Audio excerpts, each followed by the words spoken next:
About left ventricular hypertrophy. What is it? It's an increase in left ventricular weight. It shows up as high voltage on the ECG, with ST segment changes. Although this isn't very sensitive, the ECG changes are found only about 1/3 of the time. Most people use echo. There are various methods for estimating LV mass.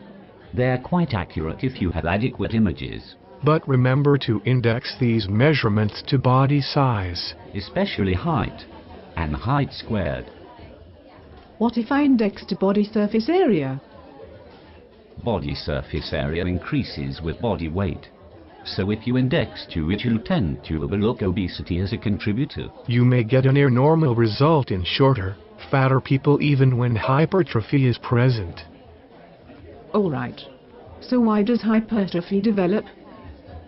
It's a response to unusual hemodynamic load to normalize wall stress. This more or less follows the law of Laplace. Stress is higher when the cavity pressure or volume is increased, or when the wall is thin. What's the difference between concentric and eccentric hypertrophy? They are different patterns of response, varying with the type of load imposed on the heart. Concentric hypertrophy develops with a pressure load such as systemic hypertension or aortic valve stenosis. Myocytes enlarge in parallel, the wall thickens and the LV cavity may get smaller. Okay. Eccentric hypertrophy follows a volume load such as chronic aortic or mitral valve incompetence. Myocytes enlarge in series.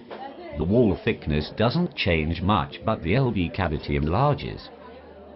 What about hypertrophic cardiomyopathy? That'll have to be another lesson. And LV hypertrophy that develops in athletes. That's really interesting. The signaling pathways to hypertrophy are different in healthy athletes to those in a disease states. If you do experiments on mice, under pressure or volume overload, they develop hypertrophy and heart failure.